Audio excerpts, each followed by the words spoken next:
అందరికీ నమస్కారం. నా పేరు రవీంద్రనాథ్. నేను ప్రొద్దుటూరు, కడప జిల్లా నుంచి వచ్చానండి. నేను వైఎస్ఆర్‌సీపీ ఎంపీటీసీగా ఉన్నాను ప్రజెంటు ప్రొద్దుటూరు మండలానికి. ప్రజెంట్ వచ్చేసి నేను సినిమా రంగంలోకి మళ్ళీ అడుగుపెట్టాను. అంటే గతంలో 1996లో ఒకసారి నేను సినిమా ఇండస్ట్రీకొచ్చి కొన్ని పరిస్థితుల వల్ల మళ్ళీ నేను రిటర్న్ అయ్యాను. మళ్ళీ ప్రొద్దుటూరుకెళ్ళాను. కొంచెం అక్కడి నుంచి మళ్ళీ నేను పాలిటిక్స్‌లోకి వెళ్ళిపోయాను. సో, ప్రజెంటు ఎంపీటీసీగా ఉన్నాను. సో, బేసికల్‌గా నాకు సినిమా ఇండస్ట్రీ మీద చాలా మంచి అభిప్రాయం ఉంటది. సో, దాన్నేమంటారంటే మంచి అనుభూతి, మంచి ఇష్టం. అంటే చాలా మందికి కొన్ని కొన్ని టేస్ట్‌లుంటాయి గదా! అలా నా రాజకీయ జీవితము, సినిమా జీవితం ఈ 2 నాకు 2 కలలాంటివి. సో, రాజకీయ రంగంలో నేను సక్సెస్ అయ్యాను. ఇప్పుడు కొత్తగా ఒక షార్ట్ ఫిల్మ్ చేశాను. ఒక ప్రొడ్యూసర్‌గా 'వనజీవి రామయ్య'. బ్రహ్మాజీ గారు లీడ్ రోల్‌తో చేసిన ఒక షార్ట్ ఫిలిం. అది 40 మినిట్స్. అది నేను 2025 నవంబర్‌లో స్టార్ట్ చేశాను. అది అవార్డు కోసం నేను అప్లై చేస్తే తెలంగాణ గవర్నమెంట్ దాన్ని సెలెక్ట్ చేయడం జరిగింది. తెలంగాణ గవర్నమెంట్‌కు జ్యూరీ కమిటీ మెంబర్లకు నేను ప్రత్యేక ధన్యవాదాలు చెప్పుకుంటున్నాను. సో, ఇక నుంచి నాకు ఫస్ట్‌లోనే నాకు ఇంత మంచి పేరు ప్రఖ్యాతులు రావడము, గద్దర్ అవార్డ్ రావడము, బట్టి విక్రమార్క గారు అండ్ జూపల్లి కృష్ణారావు గారు వీళ్ళ చేతుల మీదుగా నేను అవార్డు అందుకోవడం నిజంగా చాలా గొప్ప అచీవ్‌మెంట్ లాగా అని భావిస్తున్నాను. ఈ ఇన్స్పిరేషన్‌తో నాకు ఇంకా ఏంటంటే, ఇంకా మంచిగా ఒక సినిమా తీయాలి.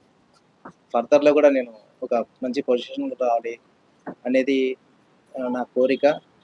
ఇప్పుడిప్పుడే నాకు సినిమా రంగం మీద ఆశ ఎక్కువ పుట్టింది. సో, బేసికల్‌గా నేను ఇక్కడ హైదరాబాద్‌లో రియల్ ఎస్టేట్ చేస్తుంటాను గత 9, 10 సంవత్సరాల నుంచి. ఇప్పుడు సినిమా రంగంలోనే ఫుల్ ఫ్లెడ్జ్‌గా వెళ్ళాలనిపించింది. సో, అవార్డు తీసుకున్న వెంటనే చిరంజీవి గారు నన్ను పిలిచి ఆయన బ్లెస్సింగ్ ఇవ్వడం అనేది నా లైఫ్‌లో ఎప్పటికీ మర్చిపోలేను.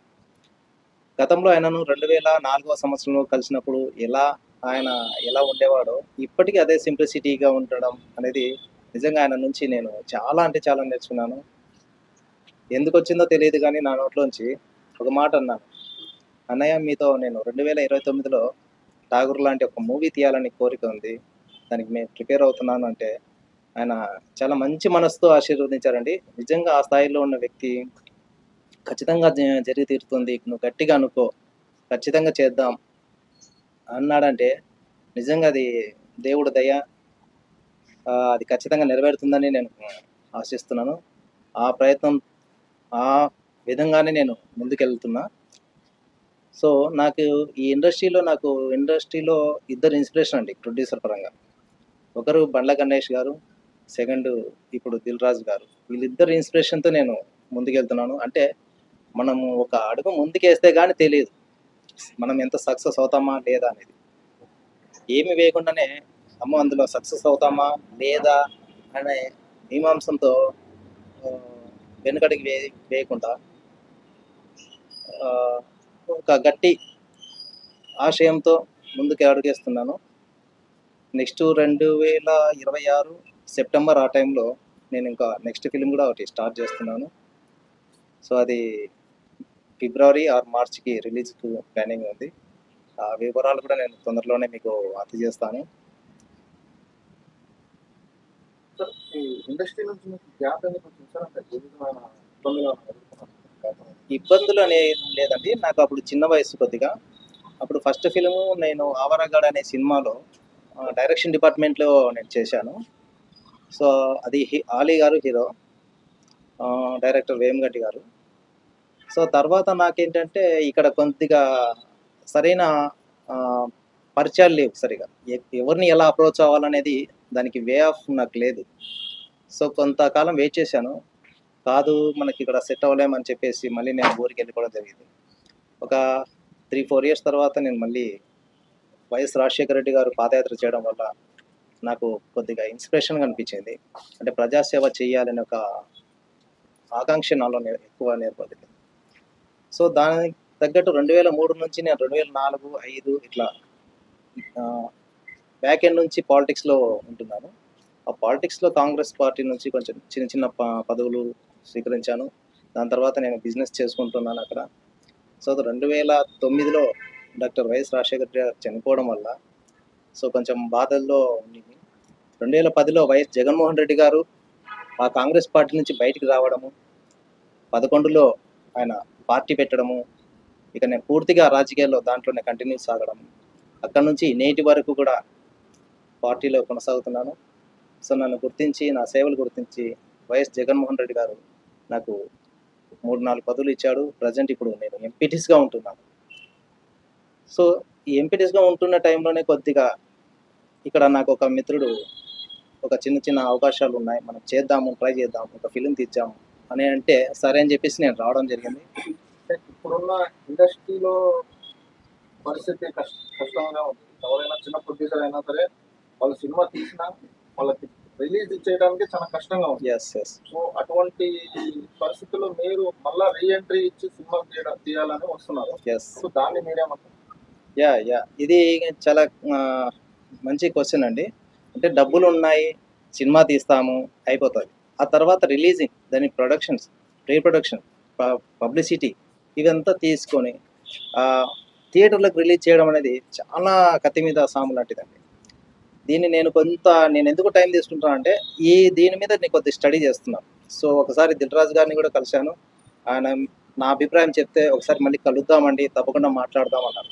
ఎందుకు అడిగానంటే ఆయన సినిమా పరిశ్రమకు 80% ఫైనాన్స్ అంతా మా ప్రొద్దుట నుంచి వస్తుంది. సో నాకు ఆ అవకాశం కావాలి అని చెప్పేసి నేను ఆయన అడిగితే, తప్పకుండా మీరు సక్సెస్ అవుతారండి, చిన్న చిన్న సినిమాలు స్టార్ట్ చేయండి, ఏవి అవసరమైనా కూడా నన్ను ఒకసారి సంప్రదించండి అని చెప్పడం జరిగింది. సో ఇక్కడ సక్సెస్ అనే దానికంటే ఫెయిల్యూర్స్ నేను ఎక్కువ చూస్తున్నాను చాలా మందిని. ఆ ఫెయిల్యూర్స్లో ఎందుకు ఫెయిల్యూర్ అవుతున్నారు అనేది చెప్పి నేను దాన్ని స్టడీ చేస్తున్నాను. సో ఏదో మనం ఉన్నది, డబ్బులు ఉన్నాయి, తీసేద్దాము అంటే నా దగ్గర డబ్బులు అన్నీ ఉన్నాయని కాదు. సో నాకు ఫండింగ్ ఇచ్చేవాళ్ళు ఉన్నారు. సో దాని బేస్ ప్రకారమే నేను ఫిలిం తీస్తున్నాను. సో నెక్స్ట్ ఒక 3 CRతో ఒక బడ్జెట్ మూవీ తీస్తున్నాను. ప్యాడింగ్ ఆర్టిస్టు, కొత్త వాళ్ళు 2 హీరో హీరోయిన్స్, సో ఒక ప్రముఖ దర్శకుడు, అందరికీ తెలిసిన వ్యక్తే. సో నేను ఇంకొక కో ప్రొడ్యూసర్తో కలిసి చేస్తున్నాను. సో ఇది తెలుసుకునే దానికోసం కొంత టైం తీసుకుంటాను. సో దానికి బేస్గానే ఆగస్టు చివరిలో, సెప్టెంబర్ ఫస్ట్ వీక్లో నేను అన్నపూర్ణ స్టూడియోలో గ్రాండ్ లాంచింగ్గా ఉంటుంది. సో నా ప్రయత్నం సక్సెస్ అవుతుందని నేను ఆశిస్తున్నాను.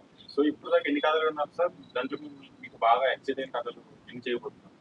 ఇప్పటికీ నాకు అవార్డు వచ్చిన తర్వాత దాదాపు ఒక 30-40 మంది డైరెక్టర్లు నాకు ఫోన్ చేయడం జరిగింది. అంటే డెబ్యూ డైరెక్టర్స్ కావచ్చు, కొత్త డైరెక్టర్ కానీ, పాత కానీ. వాళ్ళలో నేను తెలుసుకునేది అంటే ఒక 7-8 కథలు విన్నాను. వాటిలో 2 సెలెక్ట్ చేసుకున్నాను. సో ఈ రెండిట్లో ఒకటి ఫైనలైజ్ చేశాను. సో దాని ప్రకారమే నేను ముందుకెళ్తున్నాను. సో హీరో కొత్త అబ్బాయి, అంటే ఆల్రెడీ 2-3 సినిమాలు తీశాడు అబ్బాయి, ఫణీంద్ర. సో అబ్బాయి ఇంకొక అతను ఇంకా సెలెక్ట్ చేస్తున్నాను.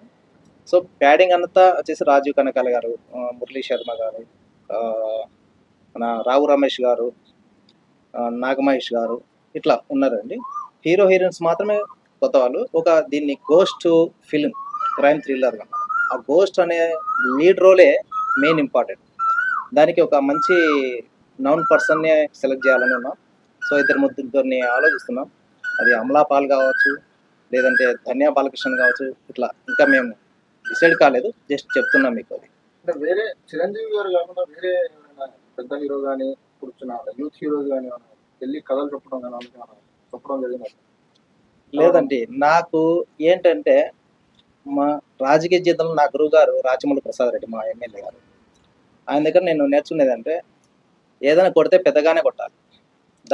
దాన్ని బేస్ చేసుకొని మనం అంత రీచ్ కానీ కొద్దిగా తక్కువ చేసుకొని రీచ్ అవుతాం. అంటే మన చిరంజీవి గారితో నేను తీస్తానా లేదనే తర్వాత విషయం. సో నా టార్గెట్ అనేది అంత పై స్థాయిలో ఉందంటే అట్లీస్ట్ ఇప్పుడున్న రవితేజ కావచ్చు, మన రోషన్ గారు కావచ్చు, సో ఇప్పుడు కొత్తగా వచ్చిన కోర్టు మూవీ రోషన్ అతను కావచ్చు, శ్రీకాంత్ గారి అబ్బాయిని కూడా అడిగాను. సో కాకపోతే నా కథకు సెట్ అయ్యే పర్సన్స్ వీళ్ళు కాదని తెలిసింది ఇప్పుడుండే project. So further coming projects నేను ఆలోచించుకొని దాన్ని బట్టి చెప్తాను. ఈ స్టోరీ అయిపోయిన తర్వాత, ఈ మూవీ అయిపోయిన తర్వాత నెక్స్ట్ ప్లాన్ చేస్తాను. అంటే మీరు అన్నారు 80% ప్రొద్దుటూరు నుంచే సినిమా ఇండస్ట్రీ ఫండ్ వెళ్తుందన్నారు. సో మీరు పొలిటికల్లోనే ఉండి అక్కడ ఉన్న ప్రజలకి సేవ చేస్తే బాగుంది, ఇంకా మీకు పేరు వస్తుంది కదా సినిమా ఇండస్ట్రీలోకి వచ్చి. యా, అంటే రాజకీయం, సినిమా రంగం ఈ నాకు రెండు కళ్ళ లాంటివి అని నీకు ఇందాకే చెప్పాను. రాజకీయాల్లో దాదాపు 17 ఇయర్స్ నుంచి ఉంటున్నాను. సో అక్కడ సేవ అనేది చేస్తున్నాను. ఆ సేవ అనేది కంటిన్యూషన్ అనేది ఉండదు, కానీ అట్ ద సేమ్ టైం ఇక్కడ సినిమా అనేది కంటిన్యూషన్ ఉండదు. ఒక 4 months 5 monthsలో మనం మూవీ కంప్లీట్ చేసేసుకొని తర్వాత రిలీజ్ చేసేసుకొని కొంత గ్యాప్ తీసుకుని అక్కడ చేసుకోవచ్చు. మన ఏంటంటే హీరో కాదు, డైరెక్టర్ కాదు, కంటిన్యూషన్ యాజ్ ఎ ప్రొడ్యూసర్కు డైలీ ఇక్కడ వర్క్ ఏమి ఉండదు. సో నా పర్సన్ ఎవరో ఒకరు ఉంటారు, మేనేజర్గా అతను చూసుకుంటారు. సో నేను అక్కడ సేవ చేసుకోవచ్చు, ఇక్కడ నేను ఫిలిమ్స్ తీసుకోవచ్చు. సో బ్యాలెన్స్గా చేస్తాను ఏదైనా. యా, నెక్స్ట్ ఇప్పుడు పెద్ద హీరో చేసే ప్రాజెక్ట్ ఏ బడ్జెట్ ఏ స్థాయికి వచ్చేది? దీనికి అరౌండ్ 3 CR అనుకున్నామండి. సో అంటే ఇప్పుడు మీరు తీయబోయే సినిమాలో అందరూ మన తెలుగు యాక్టర్లే ఉంటారు కదా సార్, వేరే స్టేట్ వాళ్ళు అంటే బాలీవుడ్ హాలీవుడ్? యా నో నాకు ఒక ఇది ఉంటుందండి, ఏమంటారు అంటే లోకల్ వాళ్ళను ఎక్కువ ప్రయారిటీ ఇవ్వాలనేది నాకు చాలా ఇష్టం. ఎందుకంటే మనలోనే మనకు లోకల్గా మనకు సపోర్టింగ్ లేకపోతే బయట వాళ్ళని తెచ్చుకొని అది సరిగా చేయలేక వాళ్ళకు మళ్ళీ ఇక్కడ వచ్చేసి వాళ్ళకి కన్వీనియన్సెస్ కానీ వాళ్ళ లివింగ్ కానీ కాస్ట్ ఆఫ్ ఎక్కువ. మన దగ్గర టాలెంట్ ఉన్న వాళ్ళు చాలా మంది ఉన్నారు. రీసెంట్గా వచ్చిన మా శ్రీలల కావచ్చు, గతంలో లయ గారు కావచ్చు, ఎంతోమంది ఉన్నారు. వీళ్ళని తీసుకురావాలనేది నా లక్ష్యం. ఎస్పెషల్ ఈ సినిమాలో ఎవరిని తీసుకున్నారు అంటే కథపరంగా ఎవరెవరు తీసుకున్నారు? నేను ఇందాక చెప్పాను, అంటే హీరో హీరోయిన్స్ మాత్రం కొత్త వాళ్ళు. టెక్నీషియన్స్ అంటే డైరెక్టర్ ఒకరు శ్రీరాజ్ బల్లా గారు. సో ఆయన డైరెక్టరు, ఆయనతో నేను చేస్తున్నాను. ఇంకా మ్యూజిక్ ఇంకా నేను కన్ఫర్మ్ చేయలేదు. ఈ మధ్యనే ఒక 10 days బ్యాక్ నుంచి చర్చలు నడుస్తున్నాయి. సరే, ఇప్పుడు ఏపీ సంబంధించిన సినిమా పరిశ్రమ వాళ్ళ సైడ్ నుంచి అదే ఇప్పుడు డిప్యూటీ సీఎం పవన్ కళ్యాణ్ గారి హీరో నుంచి డిప్యూటీ సీఎం అయ్యారు. సో సినిమా పరంగా ఆయన ఎటువంటి సాయం అంటే ప్రోత్సాహం ఎంతవరకు ఉంది సార్ ఏపీ సైడ్ నుంచి? సో నేను ఇంకా అంత పెద్ద స్థాయిగా నేను ఆలోచించే వరకు రాలేదండి. ప్రస్తుతం అయితే ఆయన మంచితనం గురించి నేను విన్నాను. బేసికల్గా నేను పెద్ద వీరాభిమానిని పవన్ కళ్యాణ్ గారికి. అంటే అంతకుముందు చిరంజీవి గారికి వీరాభిమానిని. తర్వాత ఆయన రాజకీయాల్లోకి వెళ్ళిన తర్వాత ఆయన ఫస్ట్ ఫిలిం అక్కడమ్మ ఇక్కడ అబ్బాయి షూటింగ్ టైంలో కూడా ఫస్ట్ షాట్లో నేను కూడా ఆయన పక్క నుంచి చూశాను. కాబట్టి ఆయన స్టైల్ నాకు బాగా నచ్చి చాలా ఇదేంటి, ఆయన నుంచి ఖచ్చితంగా ప్రతి ఒక్కరికి సపోర్టింగ్గా ఉంటాడనే నమ్మకంతోనే ఉన్నాం. తెలుగు ఇండస్ట్రీకి ఈ రాష్ట్రాలు వేరే అయినాయి కానీ అందరూ కలిసిమెలిసి ఉన్నారండి. సో అక్కడ కానీ ఇక్కడ కానీ సపోర్టింగ్ అయితే ప్రతి ఒక్కరికి ఉంటుంది. అది ఎవరి మీద కక్ష ఇవన్నీ ఏమి ఉండవు. ఇప్పుడు ఎట్లా ఉందంటే సార్, ఇప్పుడు ఆంధ్ర సెక్యులర్ ఒకలా ఉంది, తెలంగాణ ఇది ఒకలా ఉంది సార్. సో మీరు ఆంధ్ర ఒక ప్రొడ్యూసర్ అయి ఉంది, మీకు ఎటువంటి ఆయన నుంచి ఎట్లా ఉంది అంటే సహాయం ఎట్లా ఉంది సార్? ఆంధ్ర ప్రొడ్యూసర్గా, ఆంధ్ర ఆయన హోంమంత్రిగా, డిప్యూటీ సీఎం. అంటే నేను ఇంకా అంతవరకు వెళ్ళలేదు కదండి. సో నేను మూవీ తీసిన తర్వాత రిలీజ్ టైంలో నేను ఎన్ని థియేటర్లు తెచ్చుకోవాలి, ఎక్కడ రిలీజ్ చేసుకోవాలి ఏంటనేది. వైసీపీ అంటున్నారు కాబట్టి అంటే ఏమైనా ఇబ్బందులు వచ్చే అవకాశం ఉన్నాయా ఫర్దర్ గా ఫ్యూచర్ లో? ఉండవండి, అస్సలు ఉండవు. ఇది ఏంటంటే పార్టీ విధానాలు ఉంటాయి కానీ రాజకీయ విధానాలు వేరు ఉంటాయి. కానీ ఇక్కడ ఏంటంటే రాజకీయంలో సర్వీస్ అనేది పోటాపోటీగా ఉంటుంది. నేను ఎక్కువ సర్వీస్ చేస్తే నాకు పేరు వస్తుంది, మీరు ఎక్కువ చేస్తే మీకు వస్తుంది అనేది ఉంటుంది. కానీ ఇక్కడ వ్యక్తిగతంగా ఎవరి మీద కక్షలు కార్పణ్యాలు ఉండవు. కేవలం రాజకీయం అనేది రాజకీయం అంతవరకే. ఓడామా గెలిచామా అంతవరకే పోట్లాడుకుంటారు. కానీ ఓడిన తర్వాత వాళ్ళు సర్వీస్ చేస్తారు, గెలిచిన వాళ్ళు ఇంకా ఎక్కువ సర్వీస్ చేస్తారు. సో దానివల్ల మాకేం ఇబ్బంది ఏమి ఉంటుంది. ఆయన పూర్తి సహకారం అనుకుంటుంది. ఇప్పుడు ఈ పూజ సెరమనీకి చీఫ్ గెస్ట్ పవన్ కళ్యాణ్ కానీ ఏపీ నుంచి వైఎస్ జగన్ కానీ రాజకీయ పరంగా నేను ఇంకా అంతవరకు ఆలోచించట్లేదు. సినిమా పూజ యా ceremony-కి. యా నేను ప్రజెంట్ వచ్చేసి కోమటిరెడ్డి వెంకటరెడ్డి గారిని అనుకున్నాను, మా ఎమ్మెల్యే రాచమల్లి ప్రసాద్ రెడ్డి గారిని. సో ఆ రోజు ఎవరైతే అట్లా ఇండస్ట్రీ పరంగా ఉన్నారు, ఇప్పుడు నేను ఇండస్ట్రీని కొంచెం ఇప్పుడిప్పుడే స్టార్ట్ అవుతున్నాను కాబట్టి ఒక ఫ్యూచర్లో మంచి ప్రొడ్యూసర్ అవ్వాలనే కోరికలో ఉన్నాను కాబట్టి ఏ చిన్న కాంట్రవర్సీని కూడా నేను యాక్సెప్ట్ చేయలేను. సో ఫర్దర్గా మంచి వేలో వెళ్ళాలనే కోరికతోనే ఆచితూచి అడుగులు వేస్తానని ఒక దృఢమైన సంకల్పంతో ఉన్నాను. Congratulations. Thank you. అన్నారు కదా చిరంజీవి. వాళ్ళ అబ్బాయి గారు పెద్ద మూవీ చూసారు కదా, యా ఎట్లా అనిపించింది నాకు ఆ సినిమా ముందు ఎట్లా ఉంది? నిజంగా అంత పెద్ద స్టార్ కొడుకు అయ్యింది కూడా అంత కష్టపడడం అనేది నిజంగా చాలా అప్రిషియేట్ చేసిన విషయం అంటే అది ఆ స్థాయికి ఉన్న వ్యక్తి కష్టపడాల్సిన అవసరం లేదు, కానీ చాలా బాగా కష్టపడ్డాడు. రంగస్థలంలో ఎలా కష్టపడ్డాడో, మగధీరలో ఎలా కష్టపడ్డాడో, పెద్దీలో కూడా చాలా బాగా కష్టపడ్డాడు. చాలా మంచిగా వచ్చింది సినిమా. నాకు ఆ సినిమా చూస్తున్నంతసేపు కూడా లగాన్ అనే అమీర్ ఖాన్ మూవీ గుర్తొచ్చింది. చాలా బాగా హిట్ వచ్చింది. అది అప్రిషియేట్ అనేది చాలా టీం అందరికీ నాకు కూడా నా కృతజ్ఞతలు చెప్తున్నా. ఈ సినిమా ఓపెనింగ్ కి ఏమైనా పిలిచే అవకాశం ఉంది సార్? మెగా ఫ్యామిలీ నుంచి ఆలో- ఏ హీరో మెగా ఫ్యామిలీ నుంచి ఎవరైనా? 100% అండి, 100% నాకు ఇన్స్పిరేషనే చిరంజీవి గారు. ఆయన ఇన్స్పిరేషన్ లేనిది ఎవరండి? ప్రతి ఒక్కరు మేము చిన్నప్పటి నుంచి మంచి దొంగ, మరణం దొంగ, త్రినేత్రుడు, అంతకన్నా ఈ సినిమాలు ఫస్ట్ రోజే డే నైట్లోనే మేము వెళ్ళి బుకింగ్ కౌంటర్లో నిల్చొని సినిమా చూసేవాళ్ళం. సో ఆయనతో సినిమా తీయాలనే కోరికలో నాలో రావడమే పెద్ద విషయం ఇది. సో ఒకసారి అయితే నేను అప్రోచ్ అవుతాను. అది నా మూవీకి సంబంధించిన అది ట్రైలర్ లాంచింగ్ ఓపెనింగ్ కోసమా, ఆయన డేట్స్ని బట్టి ఆయన ఖాళీగా ఉంటే ఖచ్చితంగా ఆయనతో కలిసి ఇన్వైట్ చేసే అవకాశం కూడా ఉంది. ఆ ప్లానింగ్ కూడా ఉంది తప్పకుండా. Okay sir, thank you. Thank you.